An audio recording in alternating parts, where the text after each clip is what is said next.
in their own podcast.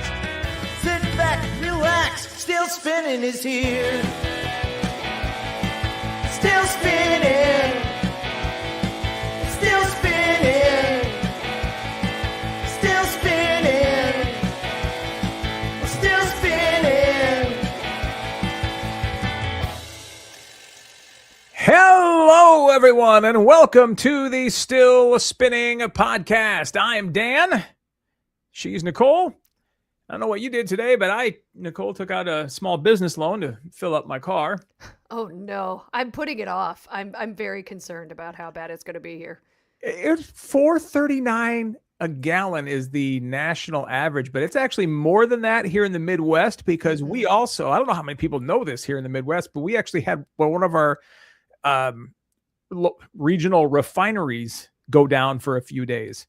So yeah, it's not good. So no, I did not know that. Yeah, so the national average is 439. And usually here where I am, we are right below the national average. So it's usually 10, 15 cents less. And now we're over. It's like it was $4.50 almost. Yeah, I drove by a gas station today and it was over $5 a gallon here in Chicago. I drove home in neutral just because I'm, like there's a hill basically. So I'm like, you know what? It's just a lot easier to do that. Yes. Used to go into the gas station, grab a snack. Now I go in and grab a financial advisor. It's not good. You do now, you probably don't, but like gas station math where you're you're like, okay, well, I'm gonna start filling up. I'm gonna get there and I'm like, okay, should I do half is it gonna come down? Right? Yeah. Like, is it coming down anytime soon, or should I do half, or should I all of a sudden fill this up because it's going to be 25 cents a gallon higher next week? And you're like, well, let's see, got the water bill I got to pay. I'm doing so I'm like doing them. I'm like, okay, that's a quarter of a tank, the water bill. I got all so yeah. I don't know. I don't usually do that. I go to Costco. I get my gas at Costco, and I usually just like fill it up. Don't even look. Just ignore the numbers. You know what I mean? It all goes on my Costco card, and then you have to. I mean, it's so bad. Yeah, it's rough. It's rough. It's tough times out there, Dan.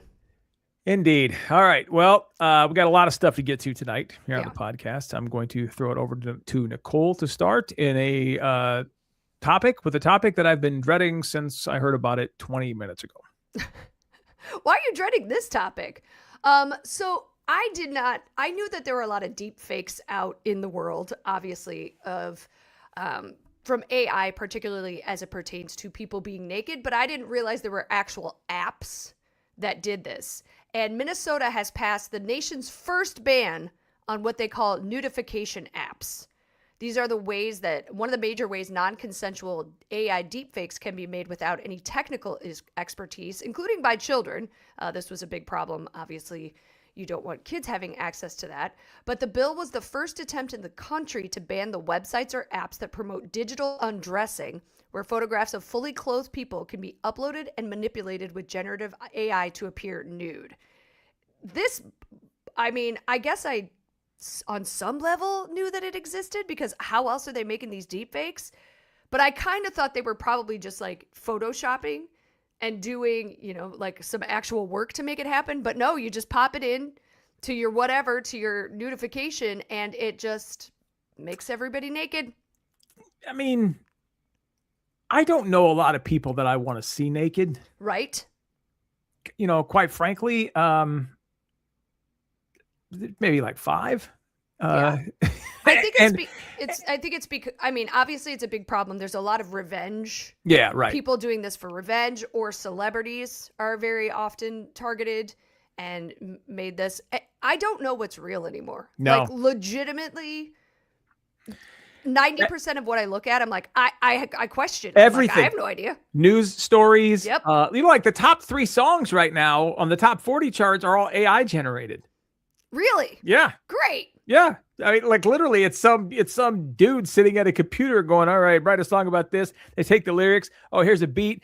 That's all right. Let's loop that beat. And AI, like the top 3 songs, the artist is the quote unquote person who they don't appear on the song. Yeah. So, but they're the art. I don't know. It's Well, I think there was also a big thing recently. Val Kilmer appeared in a movie, Right. and it was all AI generated. Yep. And because he's dead, Right. it's terrifying what is happening and what people are losing control over.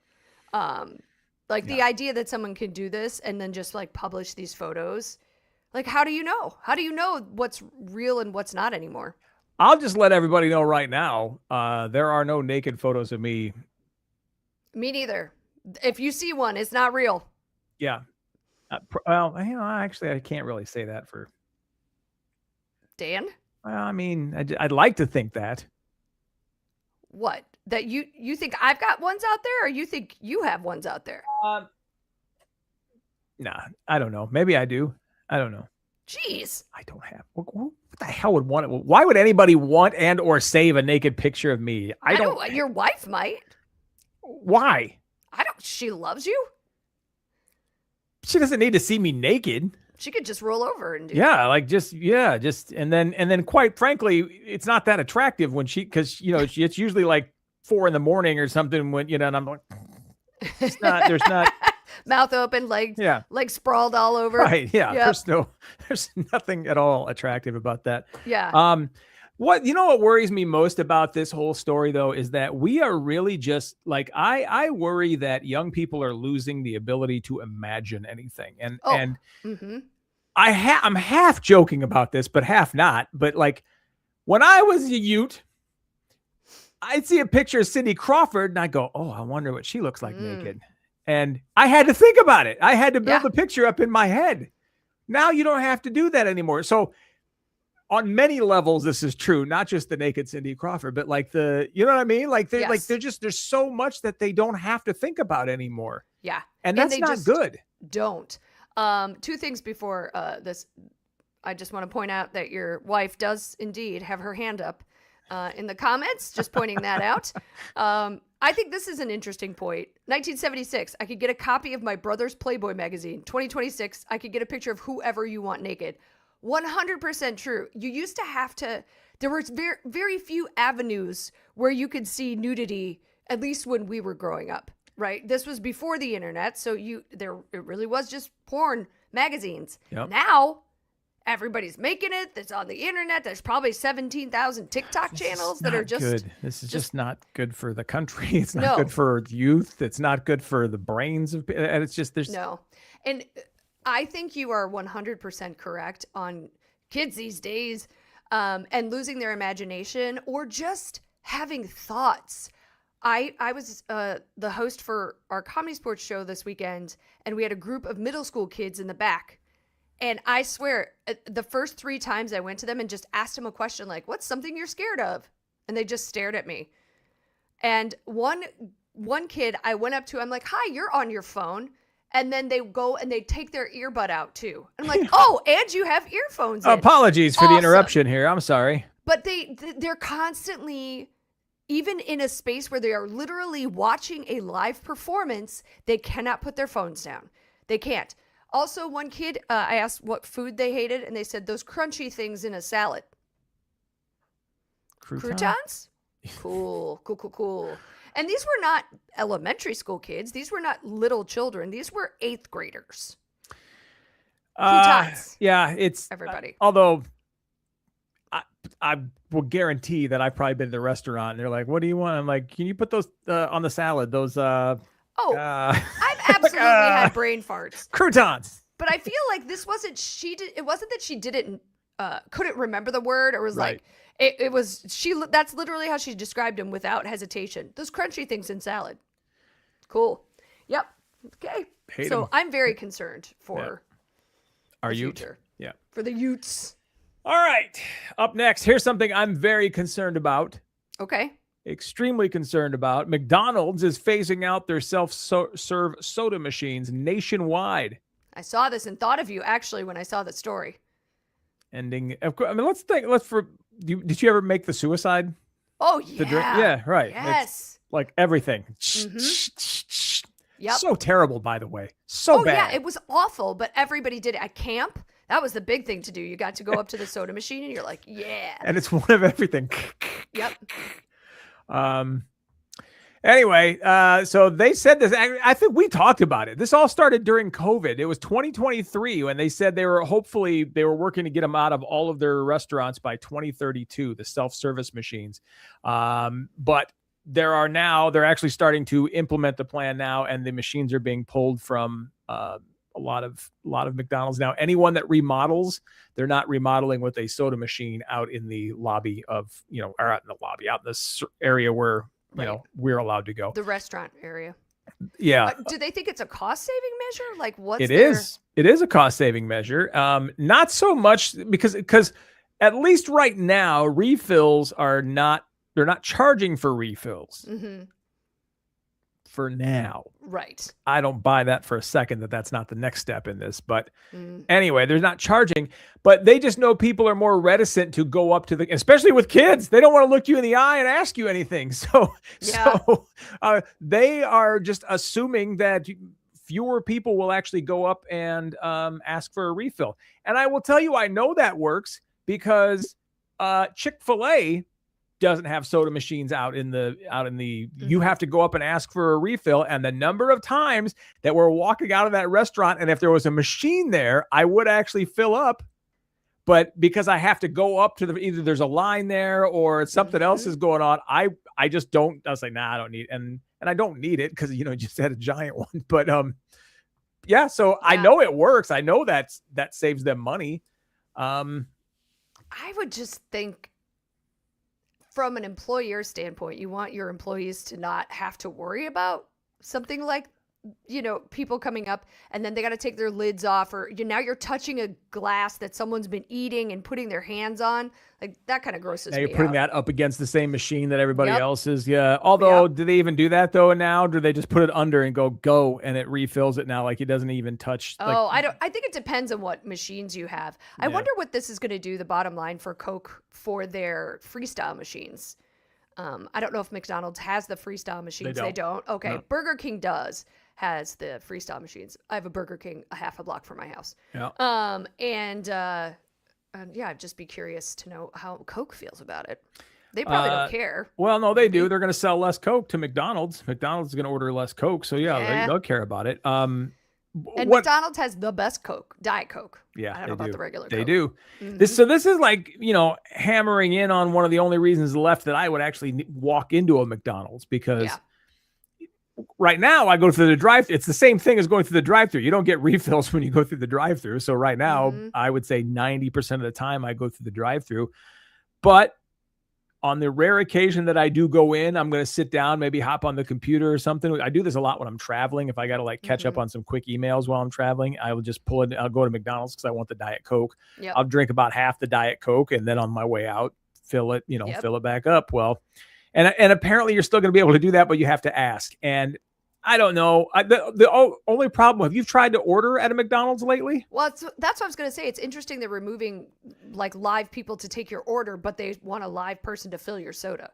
There's just, again, they're just assuming you're not going to stand there or wait in line. Mm-hmm. There are so many times where I've gone into a McDonald's and I'm just standing there, and 5 people from the kitchen, 5 people from behind will look over at me, and nobody will come and take my order. Mm-hmm. Like, hi, you idiot! What are you doing at the counter? There's a machine back there. Yeah. So, do you have the option of also ordering at the counter, or do you have to order at the machine? Well, that's their plan. In theory, you can order at the counter. Mm-hmm. You can walk up to the counter, but by not placing anybody there and completely ignoring you when you do go there, they're trying to push people to. I mean, there's got to be a policy, like somebody has to be standing there for X amount of time before you walk up. Like, it's there has to be. Yeah. It just makes me sad. Just give me my free Diet Coke refills. Burger King away. They got to be next, right? I would assume. I mean, Burger King does have the self-serve kiosks, and then you can also order at the desk. I actually have downloaded the app because you can order ahead on the app and just go pick it up, and then you get points. I think McDonald's probably has something similar, but they do have a Coke Zero machine, and that is how I discovered the deliciousness that is the Coke Zero Cherry Float, which apparently is a dirty soda. This is like a big TikTok trend, which I didn't realize. Essentially, a dirty soda is just a soda that has some sort of dairy product added to it. Yep. And so they have made now cherry float. It's delicious. I ordered that once at accident on Taco Bell. Ooh. Or on accident, and I get there and I get excited and I go to pick up my drink and it's like a weird. I'm like, what is this? Like Yeah. What's happening to my drink here? And the guy's like, oh, it's the dirty. And I'm like, oh, I said, can I do it? Because I didn't quite understand. I'm like, can I get a clean one? Like, yeah. And he's like, no, it's supposed to. He goes, that's how you ordered it. I'm like, if I did, I'm sorry. That's not what I want. So did you drink it or no? No, I didn't even taste it because it looked gross to me. Yeah. Well, it just looks like Coke Zero. It doesn't actually look like there's dairy or milk or whatever in it. And I didn't realize that this was a trend until I think 2 days ago I heard the term. And then today I walked through the grocery store and I saw dirty Mountain Dew. Yeah. So I didn't stop to look to see what it meant, but I was like, I don't want citrus and dairy. I don't feel like that's a good combo personally. I don't know, Nicole. Who knows what these kids are doing these days? Well, let's talk about the opposite of kids. An 82-year-old woman in Minnesota has become an unlikely star of this year's legislative session after she visited the state capitol to push for a bill to allow nursing homes and other senior living facilities to serve alcohol to residents. That's right. She's 82 years old. Her name is Anita LeBrun. Her husband died shortly after they moved into their senior facility, but she kept busy weekly outings to restaurants, grocery stores, gardening club, and they started organizing happy hours. By the way, she's a Pinot Grigio kind of gal. But the local government officials told administrators that they need to get a city liquor license in order to serve the residents. So Anita took it upon herself to get this changed. So getting alcohol on their own isn't easy for most of the residents. Very few of them drive, thankfully. We can all agree on that. Mm-hmm. The nearest liquor store is almost a mile away. It's Minnesota, so icy sidewalks can make walking there very difficult. And do the liquor stores even have actual liquor? They have that crappy half beer in Minnesota. They don't even have, like, you can only get regular beer from like a state-run liquor store. Oh, really? Yeah. I can't think of the name of it, but it's like 3.5% alcohol by volume. Like, yeah, you can't get, it's like a weak beer that you have to get if you don't get it from the state-run liquor stores. Oh, I did not know that. Well, she's a wine gal, so I'm guessing she can. Right. But they are calling it the Grandparents Happy Hour Bill. It has sailed through the committees and has passed both chambers, taking effect on August 1st. All right. So, yeah, I mean, I will tell you that I am one of these people who, my philosophy is, especially once you've hit a certain age, mm-hmm. like, or you've reached a certain point in your life, and, people talk about like medical marijuana, whether that's, good or bad, or I'm kind of the point of the belief that if you get like some sort of terminal disease or you have something I don't care what you take. I don't care if it's marijuana. Give you the good stuff, right? Like, why put somebody through anything? All right. So there's that. If you're 80 some years old and mm-hmm. you want to drink something, yeah, 1,000 times I'm okay with. Like, I don't care. Like that's 100%. You earned that. But the only problem that I have with this is the liability standpoint, because you already fall on your ass. Like, you could fall on your ass and break your hip in the nursing home already.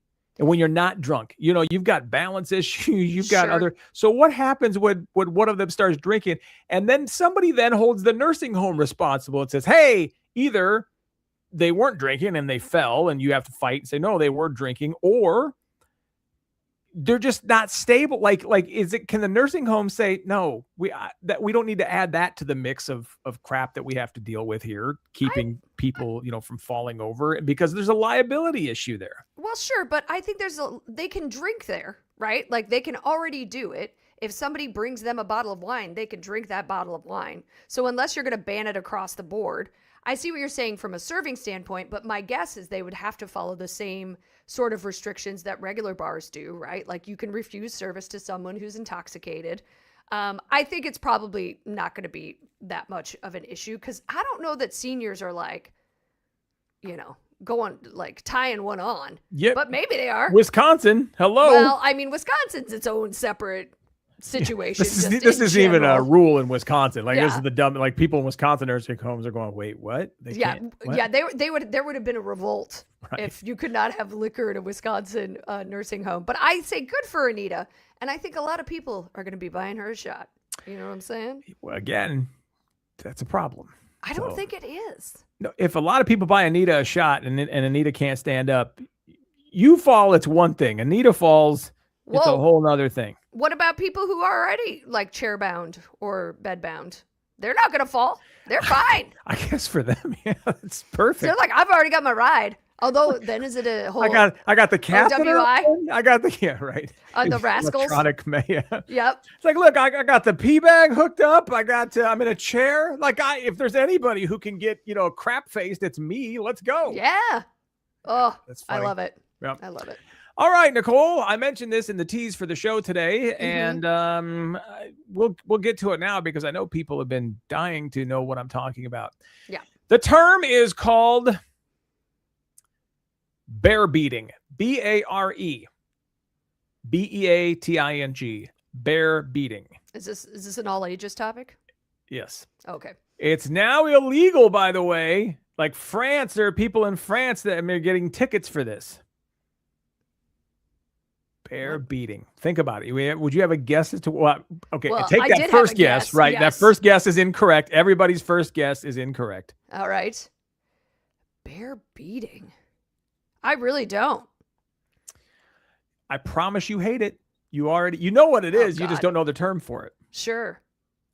Bear beating is when you're listening to your music or your phone or your what with no headphones in. You're listening to it bare. You're bear beating. That's called bear beating? Bear beating. Yes, you're playing your beats. Sure. You're not listening to, it's just bear beating. Oh my God. That is the dumbest thing I've heard. I mean, I think I know where that comes from too. And you do? Where the term would come from. Yeah. Bear something. That anyway. I don't want to get into that because fair enough. We all know the monster though. The lady on the bus FaceTiming her sister at max volume, the dude at the gym blasting TikToks, or the guy on the plane watching a movie, speakers just blaring. I was at a Starbucks today and someone was on a FaceTime call. Can I ask you, was it like a Gen Z? Was it a young person? Yes. Okay. I see young people doing this all the time, and it drives me nuts. Because they don't care about anyone else. They don't care about anyone else. And the person on the other end of the phone, they probably don't know. Maybe they're FaceTiming. I don't know. Maybe they do know that they're just sitting there, and they don't care. But I will say this. As often as I see young people doing it, I am seeing more and more and more people over the age of 50 doing. I was at Farm and Fleet 2 days ago, walking down the aisle, and there's a guy just talking about his grandson's graduation. And he's literally picking up bags of peanuts. Yeah, we're gonna go see him. I guess we're gonna go down there on that. I think we're going down on Wednesday, and it's literally just walking down the aisle with the phone out. And I don't know if he's FaceTiming or if he thinks he has to hold the phone out here to talk. But I'm seeing this more and more of older people doing this. It used to just be young people, but I'm seeing it all the time now. And the French have a fine system now when you're doing it, which is good. Ooh, I like that. I think that's probably the only French policy that we'd all agree on. And I think let's bring that on, France. Yes. But yeah, so there's a name for it. Now you know what it is. It's called bear beating. I really would have never guessed that that's what that was. Yeah, definitely far off from what I thought it was, everybody. And everybody else too. Yep, Nobody, don't worry. Everybody thought the same thing. So. Yes. Well, we want to say thanks so much for joining us for episode 144 of the Still Spinning Podcast. You can go to our website, stillspinningpodcast.com. You can subscribe from there so that it gets sent right to your inbox on Wednesdays.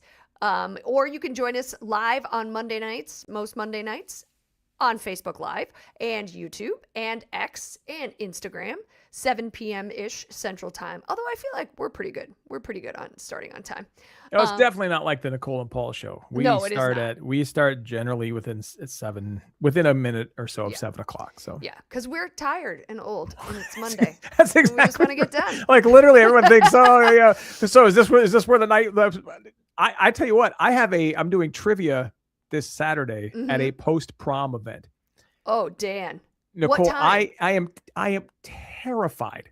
I'm terrified of the kids. I'm terrified of the questions. And I don't know how in the hell I'm going to start an event at 1 o'clock in the morning. Oh God.